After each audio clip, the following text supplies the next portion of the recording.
Hi everybody, my name is Jaden. I'm Eli. I'm Jason. I'm Caden. And we are the Yahoo and the Torah YouTube channel. And it is a special day here. Couple of reasons, special day. One is that it is Shimini Atzeret. It is the 8th day, the day after Sukkot. And It's the end of the fall feast. end of the fall feast, thank goodness. I know we should probably be celebrating these more, like happy celebrating those, but we're glad that it's over.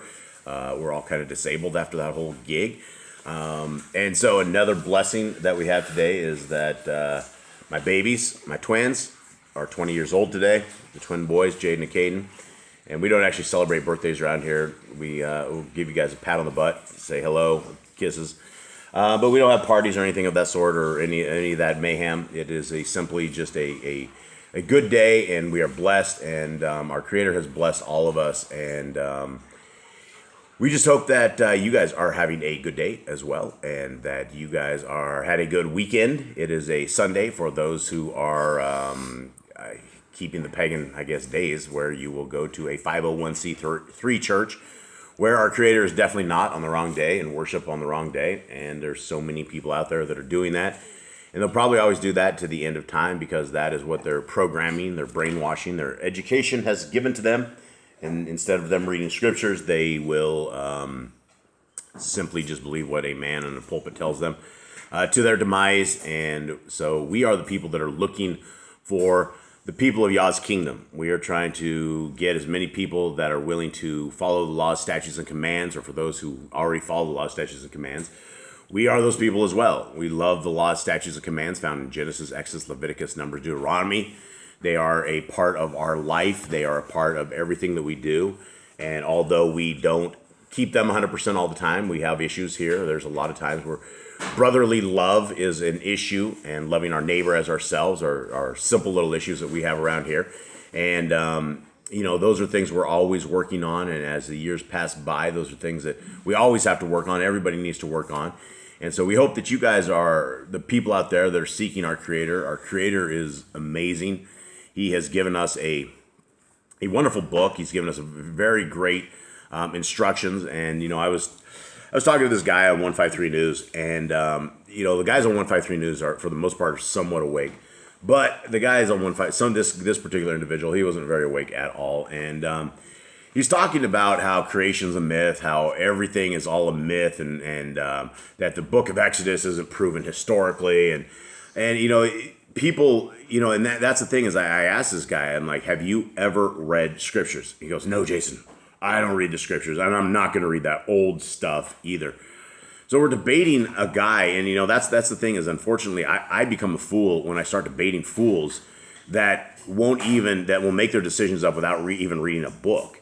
And unfortunately, that is what 99% of all the Christians out there are in the same boat. They have never ever read the book that supposedly they have hooked their star to the wagon, and that's their religion, that's what they're doing, but yet they've never read the instruction guide for their so-called religion. And that is a problem. And this is why we are always out reading scriptures. We're always trying to get to the bottom of things, and these are why we are reading these extracurricular books, which are of utmost importance to all of us, because it solidifies a lot of the world that we live in. It brings together a lot of the stories from a lot of the different Apocrypha books. And what we'll see today, can somebody stop the dog's tail from hitting the table? Thank you. What you will see today, like in all the books, like when you're starting to read the 66 books of scriptures, then you start breaking into the Apocrypha. Every once in a while, you're going to find details and things that are not the same. Like, for instance, the book of Jasher and the book of Jubilees. There are a ton of different little accounts in those books where they are different from either scriptures that you'll find in the 66 book, or there's details. There's little itty bitty tiny details that are different. And we're going to go over that a little bit today. And this is why studying this and showing ourselves approved, that we are workmen who need not to be ashamed, rightly dividing the word of truth.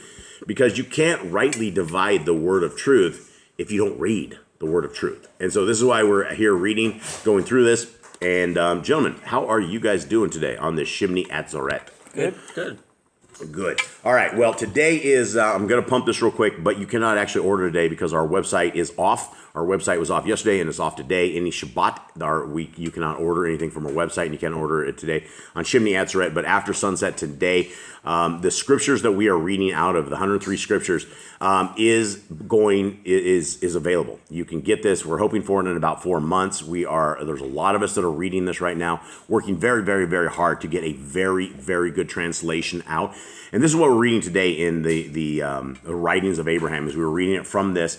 And right now, you guys can get this. There's a pre-order right now. Like I said, I can't guarantee that the price is going to stay at $59. We're changing some front covers up a little bit and adding a couple of bookmarks and some things that are costing us a little bit more. So it might go up a couple of dollars. So those who are pre-order, will get the same price on pre-order, which gives hopefully people more encouragement to actually get this pre-ordered to get a better price on this. So with that, gentlemen, we will go into our reading, and we are on chapter 11 of the writings of Abraham. Anybody who wants to give me a quick recap of chapters 1 through 10, if you guys can remember. So talks a lot about Abraham and his descendants and the people of that nature. And it so far mostly Noah, and talks about how he was being born, how he was different than the rest. His hair was white, his eyes were like fiery red, I know it was fiery red. It looked like fire. Fiery. Yeah, fire. Yeah. And he like real creepy white hair, fiery red eyes. Well, fire's more orange or yellowish. Yellowish, yeah. Okay, and yeah, but normal people don't have yellow eyes. Most people or red eyes. Yeah, that's just or orange eyes. Yeah. Continue on. And we had a snake that we saw that had red eyes. Anything in that like hue of colors is not normal. Yeah. All right. Yeah, and they were freaking out. They thought he was like a descendant of like a fallen, and he thought that who was his dad? Terach thought. No, this is Terach. This is Lamech.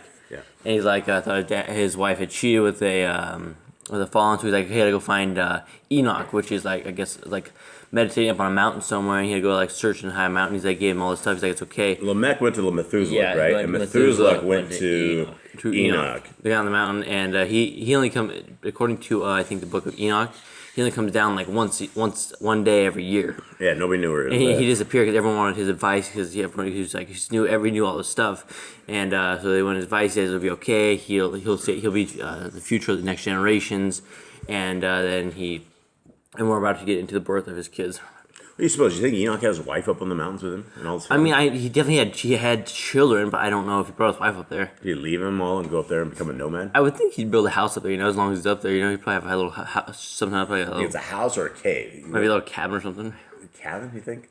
Or like a really cool cave up in the mountains? Yeah, he has something. I'd rather take a nice cave over a dilapidated cabin, if it's a nice cave, is what I would do. You guys know what I mean? Yeah. You guys slept in tents. Would you rather sleep in a caverned tent with a cave, or would you rather spend a night in the Probably in a cave. Less chance of your cabin falling apart or something. unless, of course, unless, of course, you have bats and snakes and everything else in the cave as well. So. Bears and mountain lions. Bears and mountain lions, not down in South America. Okay. Welcome in, guys. Yeah, come on in. We don't have any of those things down here. All right, let us go. We probably have like, what, a 6-7 foot iguana or something in our cave? Yeah. Scorpions, definitely scorpions, snakes. I mean, Yeah, like a giant, 18 feet. What? Cheetahs. I think it's like a mountain. It could be a mountain lion thing. I've never seen a cheetah here. There's some kind of animal like a mountain lion they have. More in the African territory. No, what do they call it? There's panther. They have panthers. Panthers. I can see a panther. Yeah, okay, I can see a panther here. Yeah, that wouldn't go well. It's really creepy. Panthers and wolves. Wolves for sure. Yeah, we got wolves down here. No coyotes, wolves, all those kind of things. But I haven't seen a panther. Maybe we'll see. All right, here we go. Chapter 11 on this, children. Let's begin. And when Noach was 450 years old, he begat a son and called his name Japheth. 42 years later, he begat another son of her, who was the mother of Japheth, and he called his name Shem. 8 days later, Noach begat a son of 8 years. 8 years. Wow, like that was quick. I was thinking to myself, that's quite some time there. Okay, 8 years later, Noach begat a son of his wife Naamah, who was of the seed of Canaan. And he called his name Cam, for he said, through him will the curse be preserved in the land. So Shem and Japheth, I think, had different mom then. Shem and Japheth had the same mom. Same mom. Then Cain had a different one. Yeah. So this is a huge dun dun dun. So that makes sense. Yeah. So this is a lot of people do not understand. Because our Creator wiped out all of the giants. He wiped out all of Nephilim, Eliad, all of the evil people, everything. They were all gone.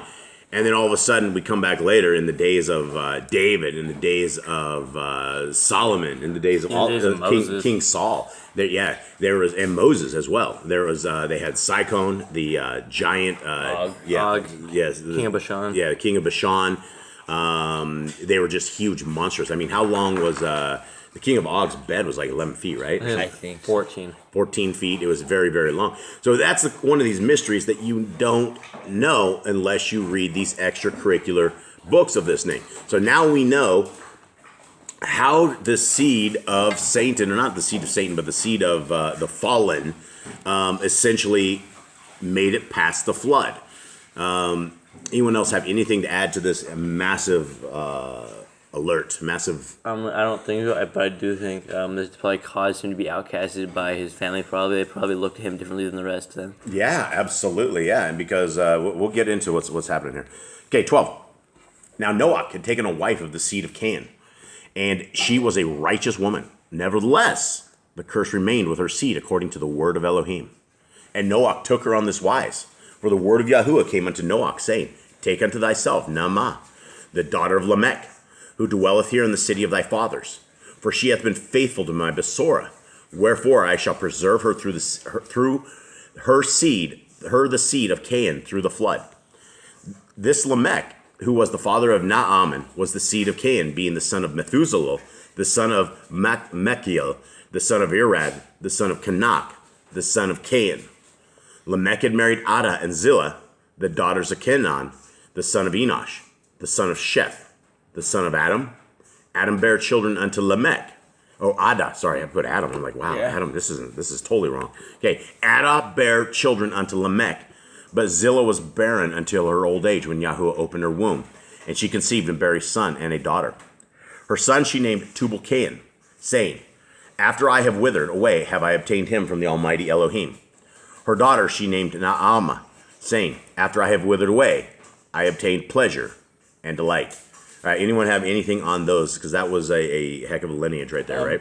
We know stuff with Zillah is true because they were all taking stuff from the fallen, like that would not let them give birth, keep their prettiness. Yeah, absolutely. Yeah. So that's something we learn in the book of Enoch is a little bit about the ways of the fallen, and a little bit about what they were doing is they were absolutely trying to make their women so they didn't get pregnant, so they retained their youthful beauty, and so they were giving them potions essentially that they could not get pregnant. It would kill the womb. It would kill the inside of the woman, and so obviously that is breaking Torah commandments right there, because we're not being fruitful and we're not multiplying. And we look at today's world where we're murdering I don't know how many millions of babies weekly and yearly. It's continued on. It's in corporation mode right now. Okay, 13.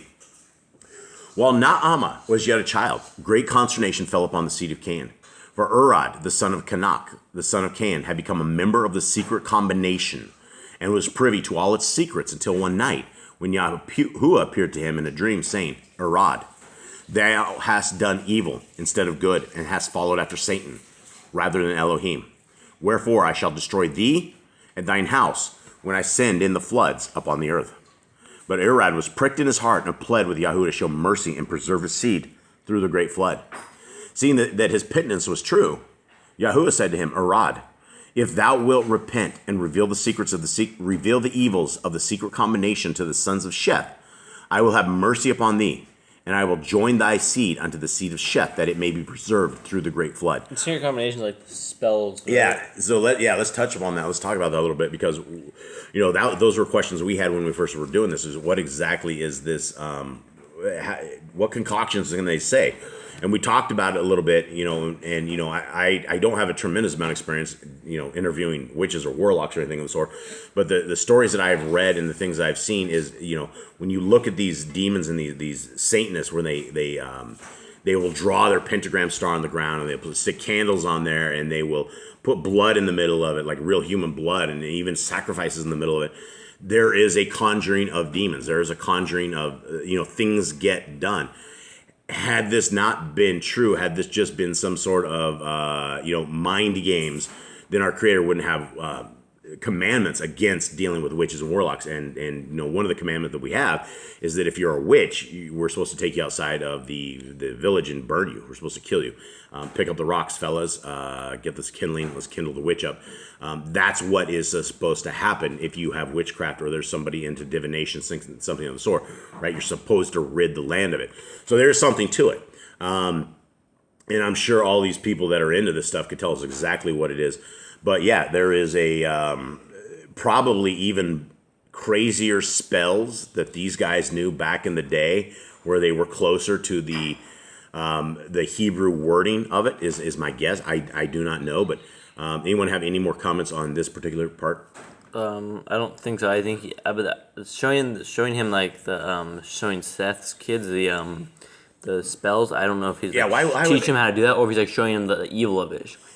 Yeah, that's a very good. We don't know a lot of the actual details on it, so we're led to either try to figure it out one way or the other.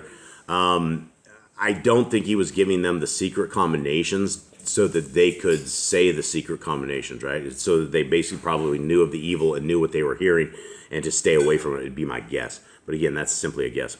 Okay, 4. Wherefore, Irad went forth and began to reveal the secrets of the sons of Cain unto the sons of Sheth. Lamech, being master Mahan, at that time found Irad sitting in his garden with Joram, the young son of Irad, and slew him. Now, we also knew who else to say was a master Mahan. Wasn't it Nimrod, they said in this? Yeah, I think so. There was something about a master Mahan, and the people of old knew that, I guess if you're a super warlock or something, you're called a master Mahan. I'd have to look that up. I don't know exactly what that is. But every time they use this in here, it's like a bad... it's a bad thing. You don't want to be a master Mahan. It's like, This is Cain. This is Cain's Lamech, right? Yeah. Yes. This is not the Lamech of the other line. There's two lines of this. Yeah. They They make like it name real the whole confusing. It's thing. like they almost name their kids like the exact same. And that when we first started reading Torah, when we first started reading the lineages, it took us completely out because we couldn't figure out how it was. And then when you actually slow down and read the genealogy of it, it makes a lot of sense. But yeah, they had names of the same people. And so that makes it a little bit sketchy when you're trying to figure out who's who. So anyway, let us continue on. 6. Did I do 6? No, you're on okay. 6. 6. Thus Lamech slew Irad for the sake of the oath of the secret combination, and he slew Irad's son with him. Okay, what other stories have we heard about this? Because there's where was it? Where do we read it that he walked up into a garden and he was there? Which book was that? Or am I spoiling this one? Do you guys remember? I have no idea. You remember when they were both in a garden praying and he went up and killed him? I think it's this one. Is it this one? All right, so Yeah, I don't remember I'll try that, not to so make it it a spoiler. All right, so here, that's the problem with reading way too much of this stuff is we get just way too much info. We don't know where it's at. Okay, 7. But Tubal-Cain, the son of Lamech, had followed him and viewed his evil deed which he had committed and revealed it unto his mother Zillah, and she unto her sister Ada.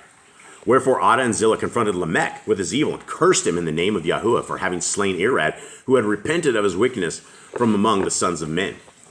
So we had the master warlock that took out the kid who was giving the people of Shem whatever concoction info it was. Okay, and Lamech said unto his wives, Ada and Zillah, hear my voice, ye wives of Lamech, hearken unto my speech. For I have slain a man to my wounding, and a young man to my hurt. If Cain shall be avenged sevenfold, truly Lamech shall be 70 and sevenfold.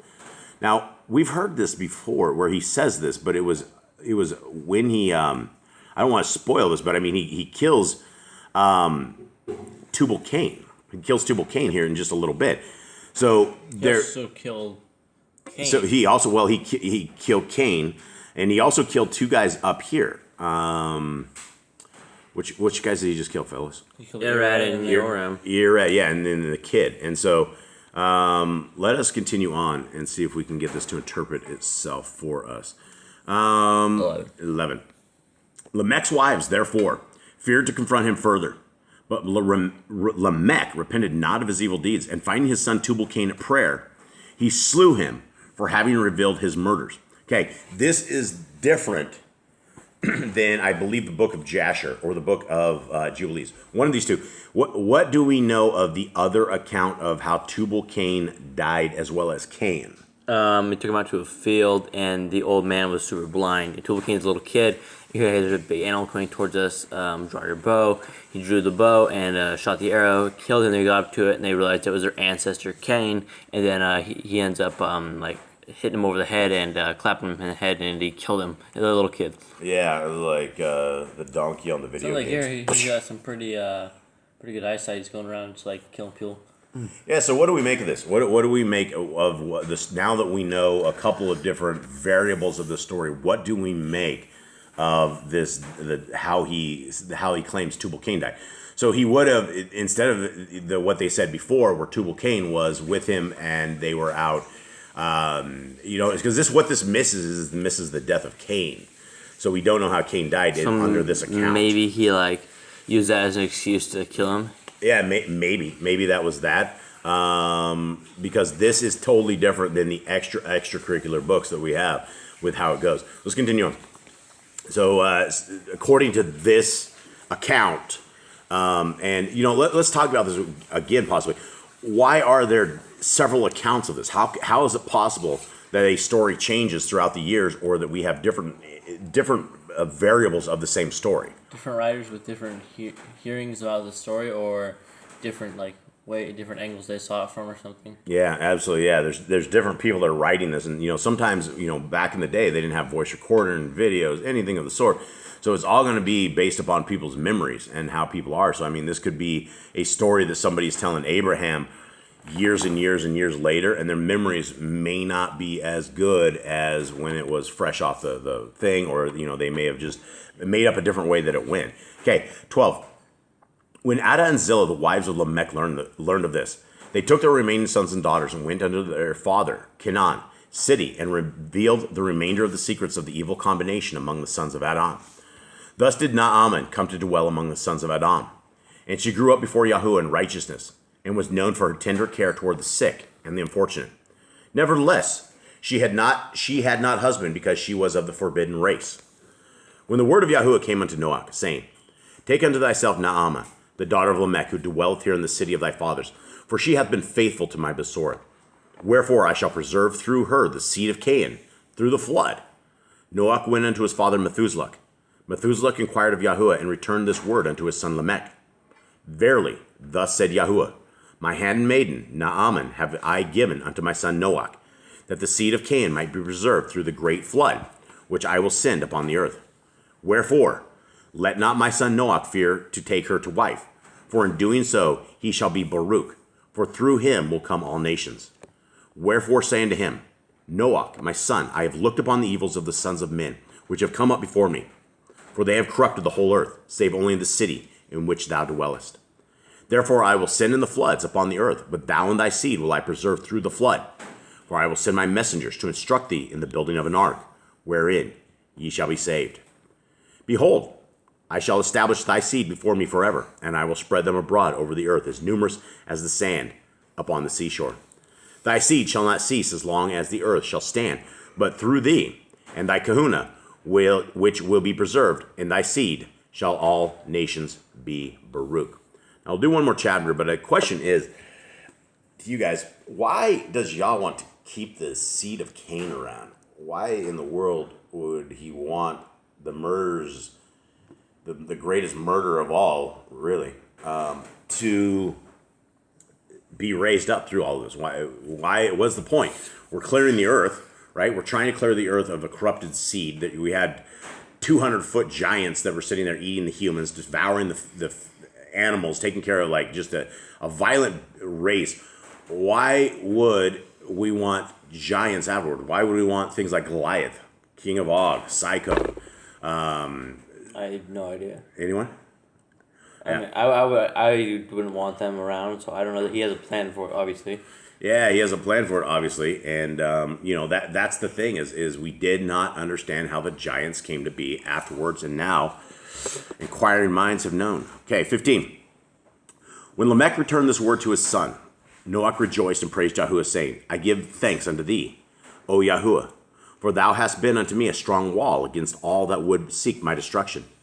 Yea, thou hast promised to shelter me from the disasters which are coming up on the earth, that the flood shall not come in upon me, to destroy my seed from the earth. Thou hast set my foot upon a rock, that the sons of men shall not prevail against me. Yea, I will walk in the way of the ancients, in the paths which thou hast appointed. Will I spend my days, for thou art my shield and my deliverer, and in thee will I trust all the days of my life. Amen. Okay, anyone have some final thoughts on anything of all of what we are talking about today? Eli, you talk way too much, bro. Can we please get you to settle down? I told you when we are doing these readings, you got to settle down, buddy. All All right, good.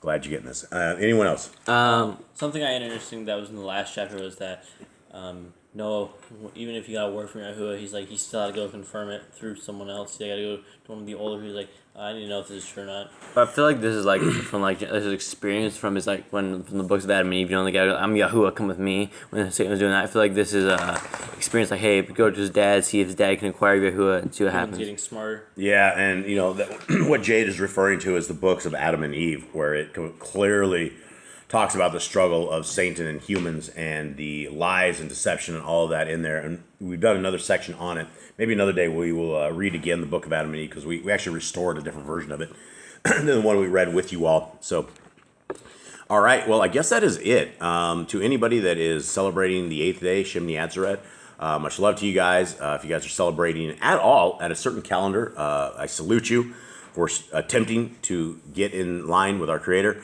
And I guess we will leave it at this. Much love to everybody out there. We hope that you guys have a wonderful day, and we will see you again, Yah willing, tomorrow. We're out. All right, Shalom. shalom.